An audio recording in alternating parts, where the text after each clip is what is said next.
Okay, so in today's video, whenever I actually publish it, I'm gonna just talk about a section of my dad's property here that is, I think, gonna be beautiful. I think it would be a really nice little pasture. I'm gonna start here at the sugar shack. The house is behind. This is kind of the side. This is kind of the largest part of the property. So we'll start here, and I want to get a really good before, so that a year from now I can look back and go, oh, that was what I had in my mind. Because ultimately, people, it's what we have in our minds that becomes reality. What we think about all the time, we tend to do. And I noticed, as I'm kind of noticing what I'm noticing, that I have a pattern of repeating and repeating and repeating the images of how I want it to be over and over and over again, and just dropping it into my unconscious mind and then going about my day. So, you know, there's all these projects that I want to get to, and I'd love it if I could do them all today, but I can't. I'm one person. So I've got to prioritize things, but hold in mind, okay, when the moment's right, this is what I want to do here, right? So anyway, let's take a little walk and see what we got. All right, so this is going to be a hugelkultur bed. It's going to be a raised bed at some point. Let's get on the widest angle here. And this is a path that I do keep open. But as you kind of look through, there's all these kind of there's little saplings like that one. And then there's some medium-sized trees. And if we actually got rid of the saplings and had like this tree and that tree, just like the biggest trees, it would become a really beautiful park-like setting. But the thing is, I'm not gonna mow all this. So I'm thinking a couple of sheep, or this, you know, I can alternate the pigs between the first paddock behind me by the stream, and then this would be the second paddock. And it could really be opened up nicely. These are all small trees that I could cut down myself. I wouldn't need a professional. And we have here, Josh pointed out, this is a basswood tree. This really big one here. I'll zoom in right there.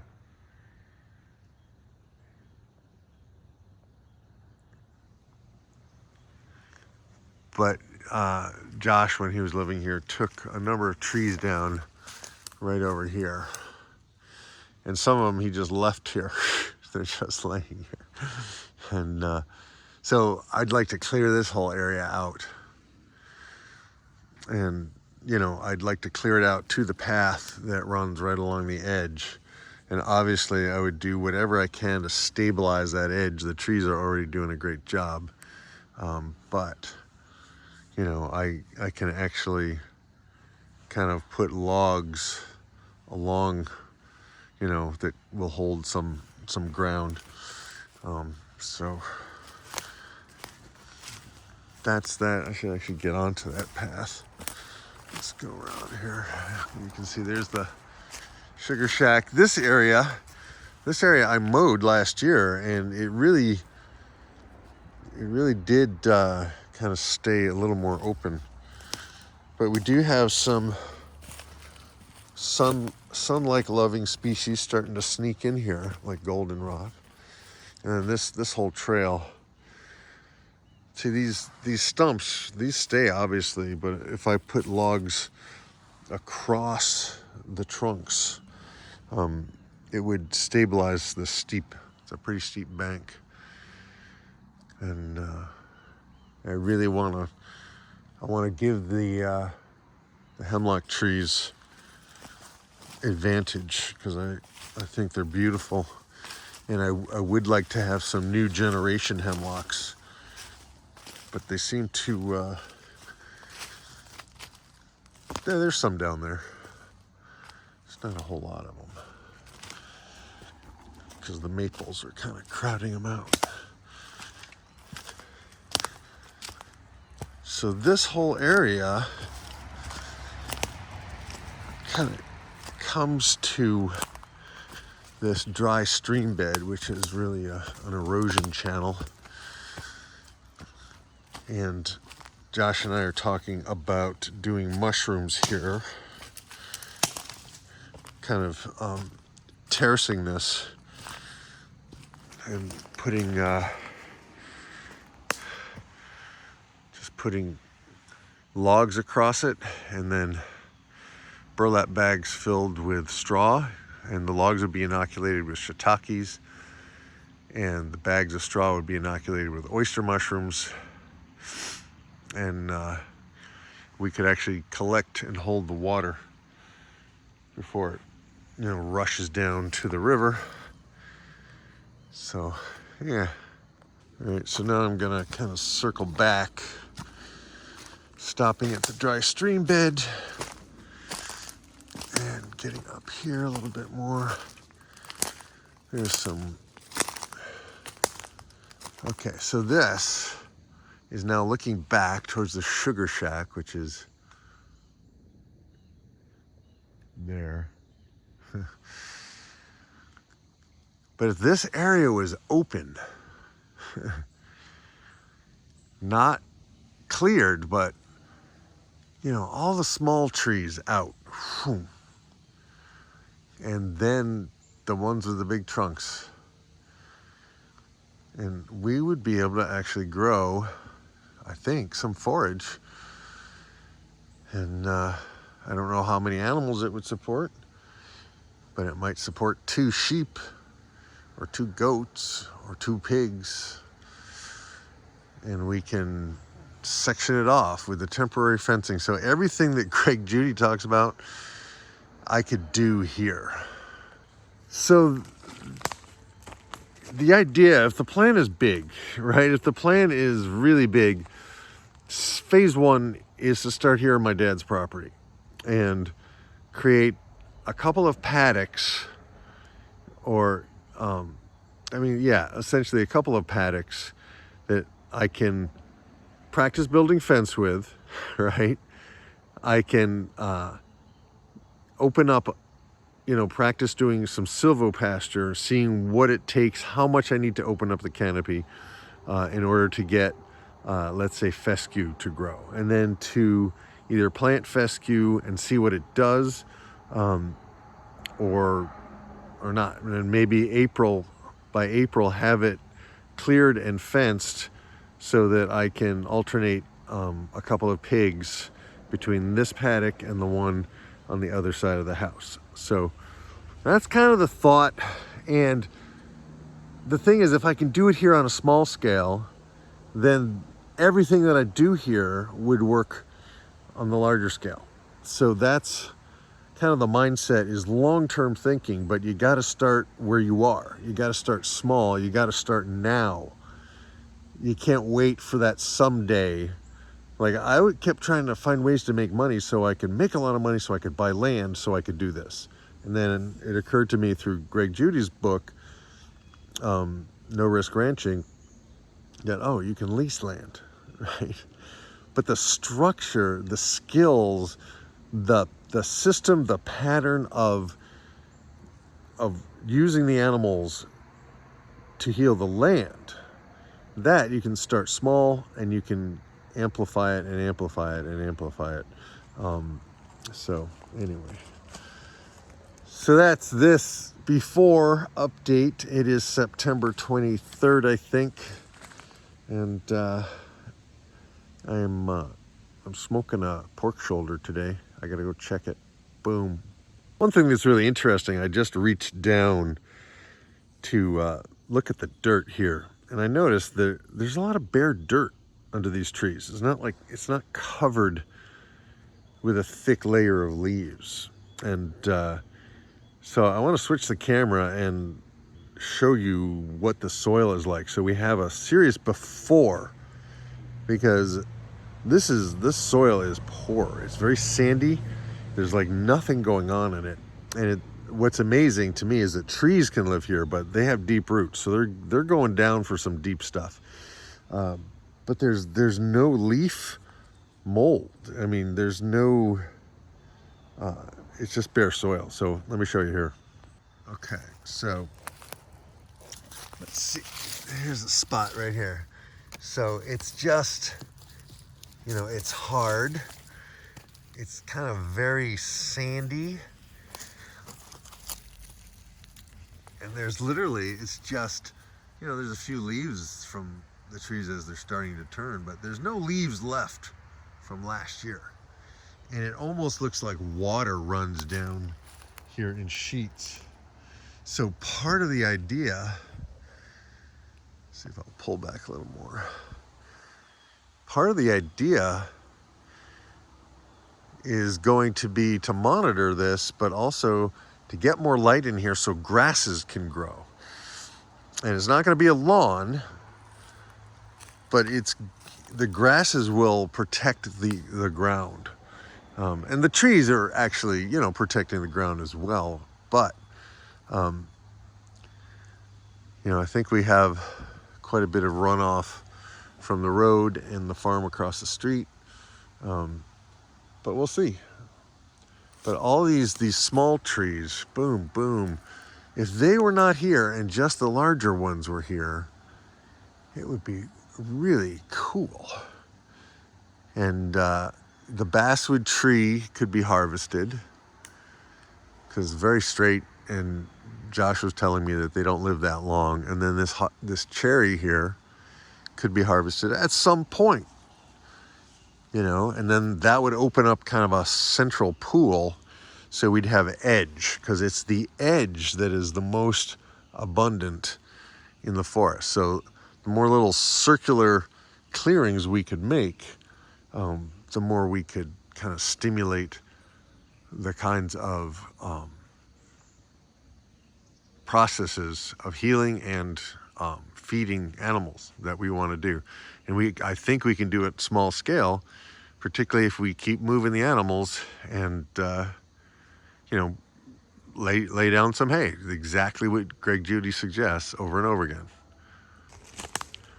So anyway, I like in the morning taking some time when I don't have projects already going to go, okay, what's next?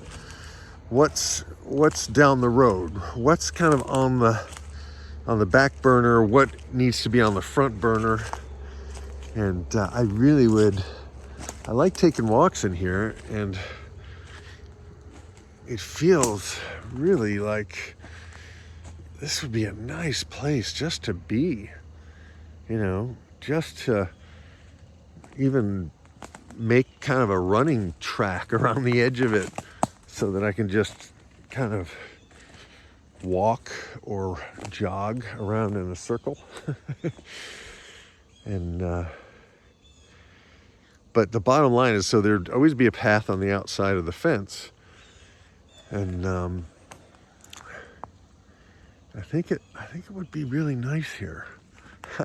So I'm still excited. Let's see if that gives some perspective.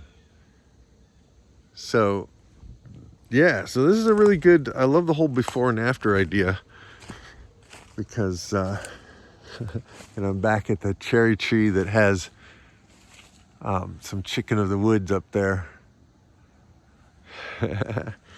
So I've just walked around the circle twice. And it's kind of nice to be able to go for a walk on your own land and use it for reflection and meditation. That's rich. It's not huge, but it's a start. Where are you going to start? Where are you going to begin? Right? That's what it always comes down to is, are we going to do something? We need rest. We need that recovery time. And so there's always a balance to find between kind of pushing ourselves and getting too comfortable, or, you push and push and push, and then you need a rest. And so you rest, and then it starts feeling pretty good resting. And it's kind of a body at rest tends to stay at rest, a body in motion tends to stay in motion. So if you want to get fit, if you want to stay physically fit till you're an old geezer like my dad or me, you got to move. And as we age, we need to be gentler, but we also need to be more consistent. And movement needs to be a habit. So a couple years ago, I got rid of my desk chair. And, I stand at the computer. And then when the computer is processing something, then I'll go and I'll move and I'll go do something. So that's how I kind of combine movement and computer work, right? And so I'm never sitting in front of the computer, for hours and hours and hours without a break. I'm always in and out, work a little, do something else, come back. And that's how my ADD, attention, direction, distinction, is actually a benefit. I think a lot of the kids who've been labeled with ADD should be farmers. They need something going on at all times. And there's always something going on. There's always something going on. And I think I might have another hemlock log with some reishi mushroom coming out, but I'll have to keep an eye out. Anyway, see, like I get distracted by little things, but here on the farm, in the forest, in the food forest, Healing Pastures and Apocalypse Gardens, I just noticed that I had left my clippers on the ground.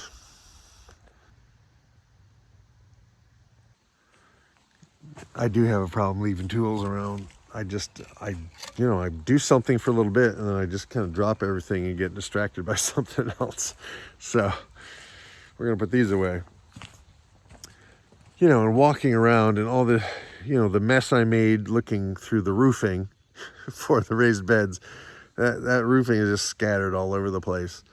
And I need to deal with it, all right? So it's only by kind of taking walk-arounds that you notice stuff, and there's always stuff to do, and there's always something. And if you need rest, if you need recovery time, a lot of stuff can be put off till tomorrow, right? So you want to be strategic about that. At least, this is my self-hypnosis program, so few people watch these. It's really hypnosis for me. And it looks like my fire is too hot, so I got to slow it down. Boom. All right, so I literally just did 15 minutes of brush mowing, kind of trying to establish a circular perimeter path, and then I also experimented with kind of opening up some places, and it's progress. It's cool to see. Here, let me show you. All right, so let's get over here. So this area here was like that area, okay? Now, I don't want to cut down all the ferns. That's not the whole point of this. The point is to just make sure the small little sapling trees kind of stop. Now, eventually, those sapling trees, all these small trees, that will be prime goat food, right? I don't know how high pigs will go, but they'll eat this stuff too, right? So eventually, the idea is not for me to be out here brush mowing every week. That's not the point.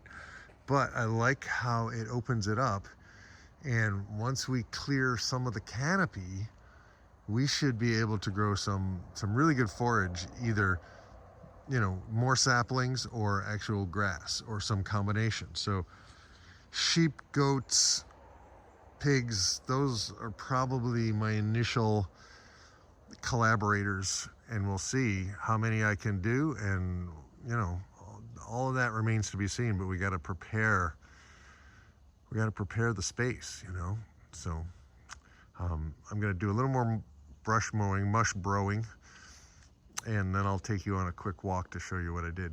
All right, so I've gone around basic perimeter a couple of times. And so I'm just gonna walk it real quick and turn the camera around so you can see. And then when I do more, I can do another one. So we'll eventually, hopefully, have something I can high-speed loop and see progress. All right, boom. To be able to walk, to have the openness of a trail, it's helpful. Sometimes you gotta blaze your own trail. Sometimes it's helpful to follow in someone else's footsteps, standing on the shoulders of giants. I'll pull this back to get more of a walking on the trail feeling.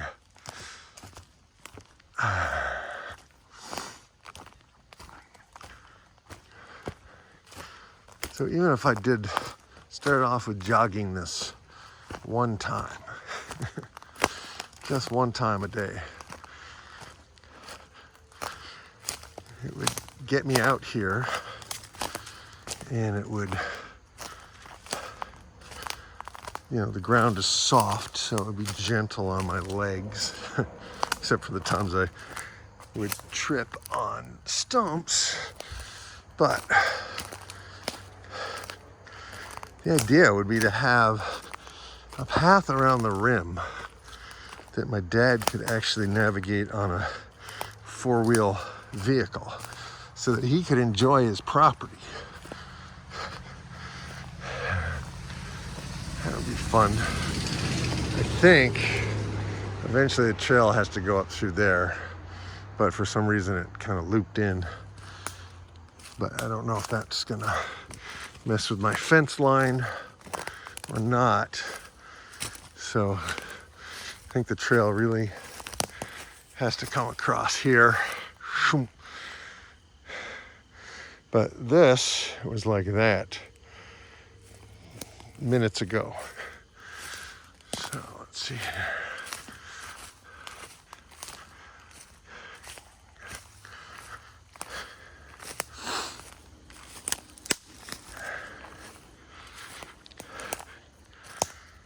Yeah, so this area here would be off limits to the animals.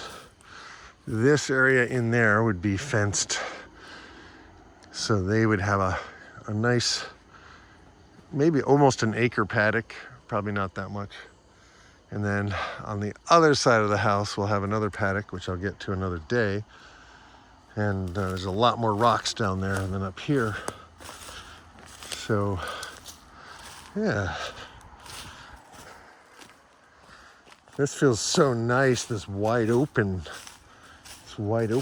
There's something about the human mind. I guess we grew up on the edges of forests, and we dared to go out into the open, and we found a good living there on the Serengeti or wherever it is we evolved.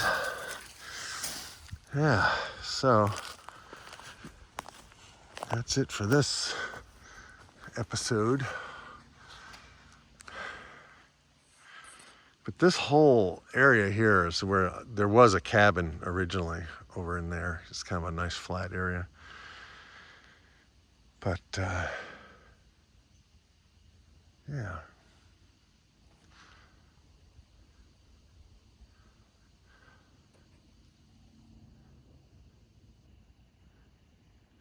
This is not an advertisement for the DR brush mower, but it works pretty well to have the blade in the front. We've had it for years. So one of the benefits of doing this is I found a pile of rocks that I luckily didn't hit with the mower. And they look like they're rocks that I could possibly use for foundations of small structures or something. So I'm gonna move them to where my next project is, which is to build, one of my next projects is to build a platform to store wood under the porch. And I could definitely use a few rocks to help level that thing up. So I'm gonna move them right now.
So here are the rocks I moved. So that was a good workout. This one, that one, and that one. Good just to move them. Like, oh, here's some more geese. Are they coming this way? Yeah.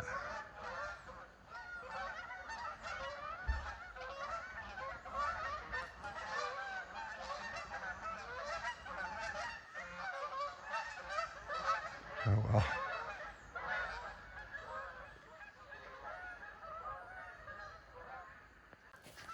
And that's where the rocks were.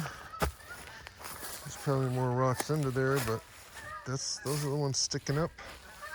So now I can run the DR brush mower over that. And the old man's going someplace. Gotta do an errand. He's so cute.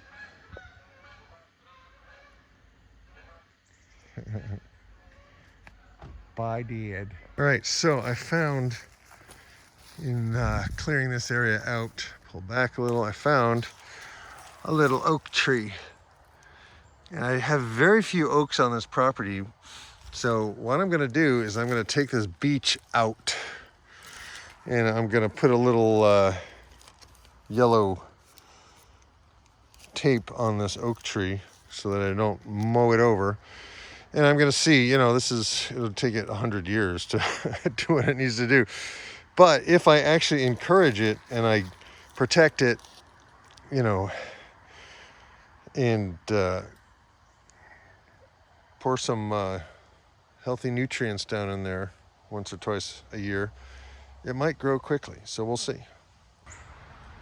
And just in case you're wondering why I'm gonna kill this beech, it's already not happy. Right? It's very young and it's already been pretty heavily wounded. So I'm gonna just get rid of it, open this up for this oak. We got some mushrooms. We also have spider webs that I'm bumping my face into. These are beautiful. I do not know what they are. I will ask my friend Josh when he comes to work on the greenhouse. And I'll see if I can get underneath them. I'm gonna see if I can get underneath the mushroom. Ooh, no gills.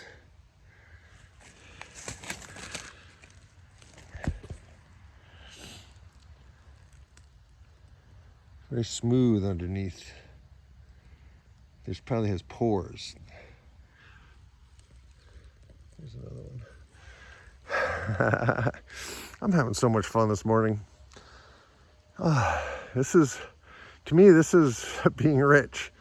To have some time to just kind of create something. It's that, what I call building a sandcastle. It's work, but it's play, like kids at the beach don't complain about all the times they have to run to the water with a bucket and bring it back. That's actually work, and all the digging and the piling and, and the creative process. Sorry, little bug. I don't like bugs crawling on my legs, okay? So it's really creative and restorative, and yet you're getting stuff done. So it's a great way of wasting time, you know what I mean? In the end, I hope I can set up a system here in the next 40 years. If I can make it to 100, my project for the next 40 years is to create so much food on this 3-acre plot that 200, 300 years from now, somebody will still be able to live off of this. And maybe it's just wild animals. Maybe we'll be gone. Who knows, right? So, but, I might die tomorrow, right? None of us has a guarantee. But it's like this weird thing. You have to plan for long term and then live every day as if it's your last. But to live it in a way so that if it's not your last, like, you have great shit to look forward to. Great stuff to look forward to. Just, anyway, back to work. The geese.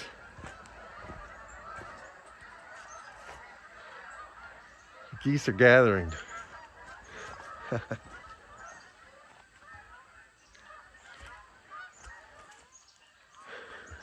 missed him.